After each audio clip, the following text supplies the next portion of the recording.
Well, we traveled all the way to Litchfield, Michigan today to have a look at the race shop of Jason Blond. Jason Blond, the all-time speed record holder at Bristol Motor Speedway, making final preparations for the Xtreme Sprint Classic coming up at Bristol here in a little bit. Let's take a look inside.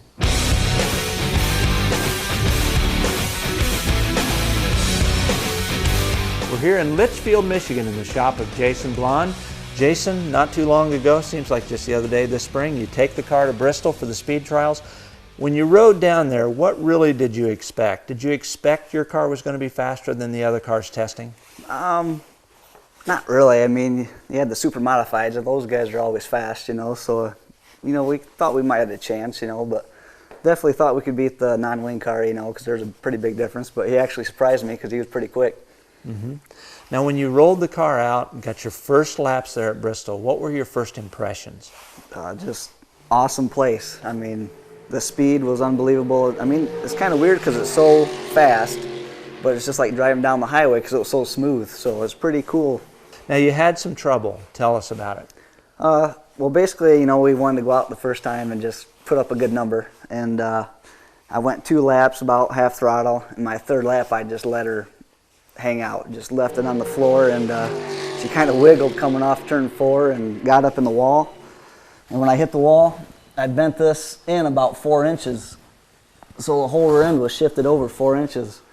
And I think we still went a 13.6 after I hit the wall, so you know, I thought after that we were done. We were going to have to load it up. Really thankful that the crew, Nathan, Phil, Rhino, Jamie, who had special help with Jerry Kelly from the Blue Deuce. He's the car chief for them, and brought us over the porter power, the welder, and they went to work.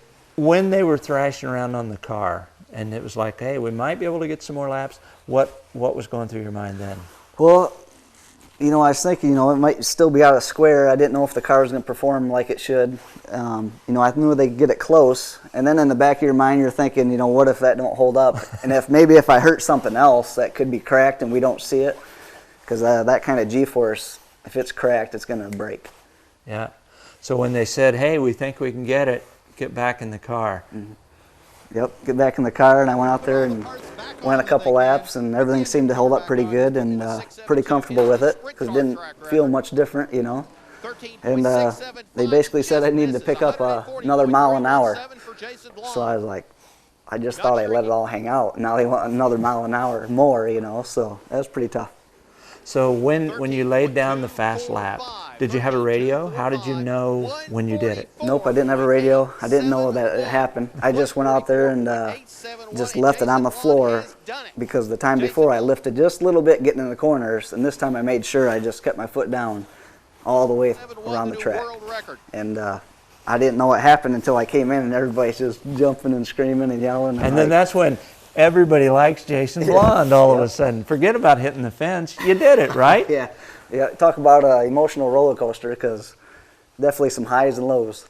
What were the implications of setting a world's record at Bristol for you? Well, at first it wasn't that big a deal, you know, until you go home and you watch it on Speed Channel. It's like, wow, what just happened? You know, did I really do that? It just didn't seem real. And then, like I said, we were going to tracks, racing this year, and go out and sign autographs, and everybody we knew, or everybody that came down to get autographs, said, hey, I seen you on Speed Channel.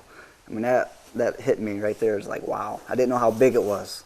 And then we went back to Bristol and did a car show during NASCAR weekend, and all the NASCAR fans come down and see the car, and like, oh, there's the car, right here's where it broke, you know. Looking, where's that at? You guys fixed it? You know, they're all asking questions, and like 98% of the people seen us on TV. So, I mean, it was a pretty big deal. I mean, that's probably the biggest thing I've ever done. I mean, I've won 5 championships, sprint car championships, and definitely the biggest thing we ever done was go to Bristol. Well, the idea of racing is to be the fastest, and this guy here, when the chips were down, pulled everything out of his hat, laid down the quickest open wheel lap in history at Bristol Motor Speedway. He's going to look to defend that crown when the Must See Racing Xtreme Sprint Series revisits. Bristol is going to be off the charts great.